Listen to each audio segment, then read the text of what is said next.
سامعین کرام، آج قصص الانبیاء علیہم السلام میں ہم حضرت ہود علیہ السلام کا واقعہ بیان کریں گے۔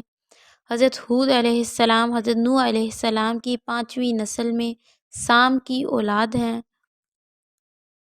حضرت ہود علیہ السلام قوم عاد کے نبی تھے۔ عاد کا تعلق عرب کے پرانے قبیلے سامیہ سے تھا۔ عاد عربی کا لفظ ہے، اس کا مطلب ہے بلند اور مشہور۔ قوم عاد کو کہیں کہیں عمالقہ بھی کہا گیا ہے۔ قوم عاد حضرت عیسیٰ علیہ السلام سے 2000 سال پہلے گزری ہے۔ قرآن عزیز میں اس کو حضرت نوح علیہ السلام کے بعد آنے والی قوم کہا گیا ہے۔ عاد عرب کے سب سے بہترین علاقے حضرموت کے علاقے میں آباد تھی۔ ان کی آبادی عراق تک چلی گئی تھی۔ قوم عاد کے لوگ قد آور تھے۔ ان کی زمینیں سرسبز و شاداب تھیں۔ ان میں ہر قسم کے باغات تھے۔ رہنے کے لیے بڑے بڑے شاندار محلات بناتے تھے۔ اللہ تعالیٰ نے دنیا کی ساری نعمتیں انہیں عطا کی تھی۔ اپنی طاقت اور شان و شوکت کے نشے میں یہ لوگ کہنے لگے تھے، آج ہم سے زیادہ طاقتور کون ہے؟ رب العالمین کی طرف سے ان کی طرف نعمتوں کی بارش ہو رہی تھی۔ اس کو چھوڑ کر یہ لوگ بت پرستی میں مبتلا ہو گئے تھے۔ اللہ تعالیٰ نے ان کی ہدایت کے لیے حضرت ہود علیہ السلام کو نبی بنا کر بھیجا۔ آپ خود انہی کے خاندان میں سے تھے۔ آپ نے بار بار انہیں ان الفاظ میں تبلیغ کی، اے میری قوم، بت پرستی چھوڑ دو، ایک اللہ کی عبادت کرو، عدل و انصاف سے کام لو، ظلم و ستم سے باز آ جاؤ۔ قوم عاد حضرت عیسیٰ علیہ السلام سے 2000 سال پہلے گزری ہے۔ قرآن عزیز میں اس کو حضرت نوح علیہ السلام کے بعد آنے والی قوم کہا گیا ہے۔ یہ لوگ بھی بت پرست تھے، بتوں کی پوجا کیا کرتے تھے، بت تراشنے کے ماہر تھے۔ ان کے جھوٹے معبود بھی حضرت نوح علیہ السلام کی قوم کے بت ود، سواع، یغوث، یعوق اور نصر ہی تھے۔ ان کے علاوہ ایک بت کا نام سمود اور ایک کا نام ہتار تھا۔ کہا جاتا ہے کہ حضرت نوح علیہ السلام کی قوم کے بت طوفان کی وجہ سے زمین کی تہہ میں چلے گئے تھے۔ ابلیس مردود نے ان کا پتہ لوگوں کو بتایا۔ انہوں نے ان بتوں کو پھر زمین سے نکال لیا تھا اور ان کی پوجا شروع کر دی۔ دراصل یہ سب بڑے بڑے بزرگ تھے۔ ان کے مرنے کے بعد شیطان نے اس زمانے کے لوگوں کے دلوں میں یہ بات ڈالی کہ ان بزرگوں کی عبادت گاہوں میں ان کے یادگار تعمیر کرنی چاہیے۔ چنانچہ ان لوگوں نے وہاں نشان بنا دیے۔ عاد اپنی طاقت اور حکومت کے نشے میں ایسے ڈوبے کہ انہوں نے اللہ واحد کو بالکل بھلا دیا۔ اپنے ہاتھوں سے بنائے گئے بتوں کو معبود مان کر شیطانی عمل کرنے لگے۔ تب اللہ تعالیٰ نے انہی میں سے ایک پیغمبر حضرت ہود علیہ السلام کو مبعوث فرمایا۔ حضرت ہود علیہ السلام قوم عاد کی سب سے بڑی اور باعزت شاخ میں سے تھے۔ آپ کا رنگ سرخ و سفید تھا، چہرہ بہت خوبصورت تھا، داڑھی بڑی تھی۔ آپ نے اپنی قوم کو اللہ تعالیٰ کی طرف بلایا، اس کی عبادت کی دعوت دی۔ وہ لوگ بہت ظالم اور سرکش تھے، انہیں ظلم و ستم کرنے سے منع کیا۔ قوم عاد نے آپ کی ایک نہ سنی، الٹا انہیں سختی سے جھٹلایا اور غرور تکبر میں کہنے لگے، آج دنیا میں ہم سے زیادہ طاقتور اور شان و شوکت کا مالک کون ہے؟ ہود علیہ السلام مسلسل اسلام کی تبلیغ میں لگے رہے، قوم کو اللہ کے عذاب سے ڈراتے رہے، انہیں بتاتے رہے کہ غرور اور سرکشی کا انجام بہت بھیانک ہوگا۔ آپ نے قوم نوح کی مثال دے کر انہیں سمجھایا، طوفان کی کیفیت ان کے سامنے بیان کی۔ آپ نے ان سے فرمایا، اے قوم، اپنی جسمانی طاقت، حکومت اور شان و شوکت پر گھمنڈ نہ کرو، بلکہ اللہ کا شکر ادا کر کہ اس نے تجھے یہ دولت بخشی، خوشحالی عطا کی، لہٰذا اس کی نعمتوں کو نہ بھول۔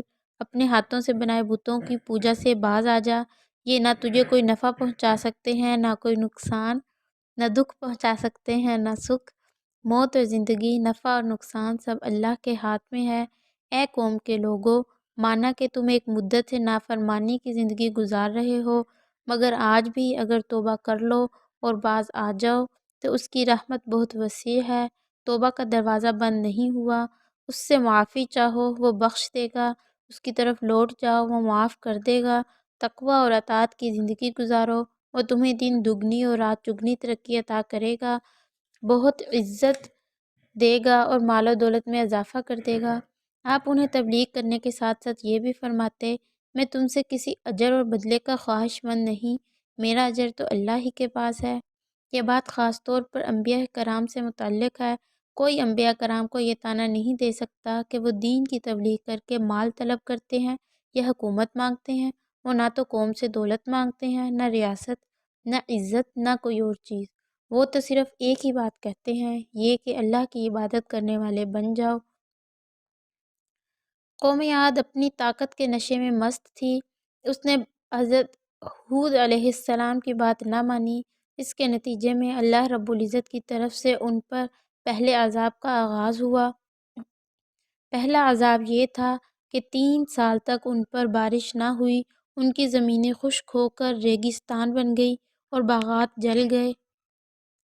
اس پر بھی ان لوگوں کی سرکشی میں کمی نہ آئی، شرک سے باز نہ آئے، بت پرستی نہ چھوڑی۔ اب ان پر 8 دن اور 7 راتوں تک شدید قسم کی آندھی کا طوفان آیا۔ اس آندھی نے ان کے رہے سہے باغات اور محلات کو بھی زمین پر بچھا دیا۔ آندھی اس قدر شدید تھی کہ ان کے جانور اور وہ خود ہوا میں اڑنے لگے، پہلے اڑتے پھر سر کے بل زمین پر آ گرتے اور ان کے سر پاش پاش ہو جاتے۔ اس طرح پوری کی پوری قوم عاد تباہ و برباد ہو گئی۔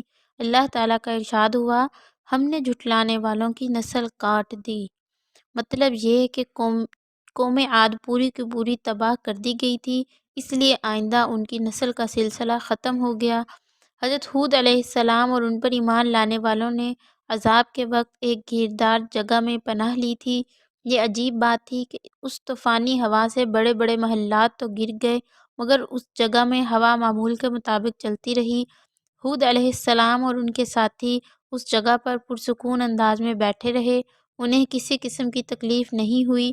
قوم کے ہلاک ہو جانے کے بعد یہ لوگ مکہ معظمہ میں آ گئے۔ قوم عاد پر ہوا کا جو طوفان آیا، اس کا ذکر اللہ تعالیٰ نے قرآن کریم کی سورہ الحاقہ میں یوں فرمایا، قوم عاد ایک سخت آندھی سے ہلاک کیے گئے، وہ ان پر 7 راتوں اور 8 دن تک چلتی رہی۔ اگر آپ وہاں موجود ہوتے تو اس قوم کو اس طرح گرے ہوئے دیکھتے گویا گری ہوئی کھجوروں کے تنے ہوں۔ سو کیا تمہیں ان میں کوئی بچا ہوا نظر آیا؟ تفاسیر میں اس عذاب کی تفصیل یوں درج ہے کہ 3 سال تک جب قطعاً بارش نہ ہوئی تو ایک دن ایک بادل اٹھا۔ عاد کی قوم نے خیال کیا کہ اب بارش ہوگی، ان سب کا خیال تھا کہ یہ بادل خوب برسے گا۔ ساتھ ہی انہوں نے حضرت ہود علیہ السلام کا مذاق بھی اڑایا کہ یہ صاحب تو ہم پر عذاب کی پیشگوئی فرما رہے تھے، یہ تو برسنے والا بادل آ گیا۔ اس پر حضرت ہود علیہ السلام نے فرمایا، یہ بادل نہیں، عذاب ہے۔ اب بھی وقت ہے کہ تم میری بات مان لو، اللہ تعالیٰ کی وحدانیت پر ایمان لے آؤ، بت پرستی سے باز آ جاؤ۔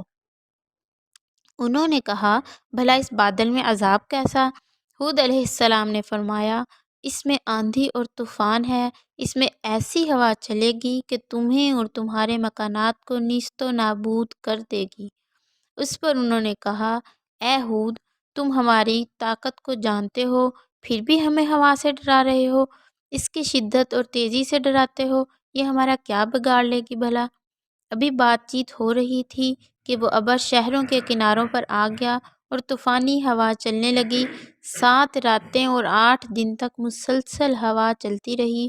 وہ لوگ اتنے طاقتور تھے کہ اس شدید ترین ہوا نے انہیں اٹھا اٹھا کر پھینکا، پھر بھی وہ 7 دن تک زندہ رہے اور آخر 8ویں دن سب کے سب بے جان ہو کر گر پڑے۔ کوئی اپنے مکانوں میں مارا گیا اور کوئی باہر، اور اللہ تعالیٰ نے ان کے ساتھ ان کے مکانات کو بھی زمین کے برابر کر دیا۔ حضرت ہود علیہ السلام کی قوم کی عمر مبارک 464 سال ہوئی تو آپ اس دنیا سے رخصت ہو گئے۔ قوم عاد کی تباہ شدہ بستیوں کے آثار اب بھی باقی ہیں۔ حضرت ہود علیہ السلام کا ذکر قرآن کریم میں ان صورتوں میں موجود ہے، سورہ اعراف، سورہ توبہ، سورہ ہود، سورہ ابراہیم، سورہ حج، سورہ شعراء، سورہ عنکبوت، سورہ حامیم سجدہ، سورہ مؤمن، سورہ احقاف، سورہ قمر، سورہ نجم، سورہ الحاقہ، سورہ فجر۔ اللہ تعالیٰ سے دعا ہے کہ اللہ تعالیٰ ہمیں اپنے دین پر ثابت قدم رکھے اور ہمیں انبیاء علیہ الصلاۃ والسلام کی سنتوں پر عمل کرنے کی توفیق عطا فرمائے اور ہمارے اس کاوش کو اپنی بارگاہ میں قبول و مقبول فرمائے۔ مزید ایسی اسلامک ویڈیو دیکھنے کے لیے ہمارے چینل دعوت اسلام کو سبسکرائب کریں اور نوٹیفیکیشنز کے لیے بیل آئیکن پر کلک کریں۔ السلام علیکم ورحمۃ اللہ وبرکاتہ۔ میں کہنا پہ اینڈ ہوئی جائے واسطے کچھ اور بول